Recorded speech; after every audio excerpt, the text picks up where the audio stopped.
All over nice করে একটা floral প্রিন্টে থাকছে। এটা কামিজ প্যাটার্নের একটা টপস পেয়ে যাচ্ছি। সবচেয়ে বেশি আকর্ষণ হচ্ছে এইটার নেক পোর্শনটা অনেক সুন্দর করে এমব্রয়ডারি ওয়ার্ক করে সিকোয়েন্স ওয়ার্ক সেট করা পেয়ে যাচ্ছি। দেখতেই পাচ্ছেন ডিজাইনটা কত সুন্দর ফুটেছে।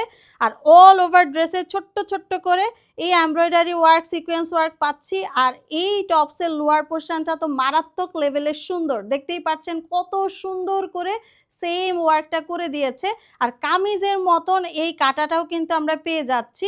এইটা আমরা ফুল স্লিভের মধ্যে পেয়ে যাচ্ছি। স্লিভটা খুব সুন্দর করে অল ওভার ছোট্ট ছোট্ট ওয়ার্ক আছে। আর এই স্লিভের লোয়ার পোর্শনটা তো মাশাল্লাহ অনেক বেশি সুন্দর, দেখতেই পাচ্ছেন অনেক নাইস করে এমব্রয়ডারি ওয়ার্ক করে সিকোয়েন্স ওয়ার্ক সেট করে দিয়েছে। আর এইটা কিন্তু লুজ প্যাটার্নের একটা স্লিভ থাকছে। এইটার লেহেঙ্গাটা খুবই সুন্দর, অনেক ঘেরের মধ্যে লেহেঙ্গাটা আছে, কুচি কুচি করে খুবই সুন্দর ডিজাইনের মধ্যে লেহেঙ্গাটা পেয়ে যাচ্ছি। অল ওভার সেম ভাবে ফ্লোরাল প্রিন্টে থাকছে। ফেব্রিকটা সফট একটা জর্জেটে আছে, ভিতরে ইনার ইউজ করা আছে। আর এই ডিজাইনটার মাঝখানে মাঝখানে কিন্তু সেম ভাবে embroidery work sequence work set করা পাচ্ছি। লেহেঙ্গার লোয়ার পোর্শনটা জাস্ট একটু দেখেন, মাথা নষ্ট একটা ডিজাইন, মাশাআল্লাহ অনেক সুন্দর করে সিকোয়েন্স ওয়ার্ক এমব্রয়ডারি ওয়ার্ক করে দিয়েছে। সবচেয়ে বেশি পছন্দের একটা জিনিস হচ্ছে এই লেহেঙ্গার ফিতার মধ্যে একটা অ্যাক্সেসরিজ দিয়েছে, যেটা বেবিরা অনেক বেশি লাইক করবে।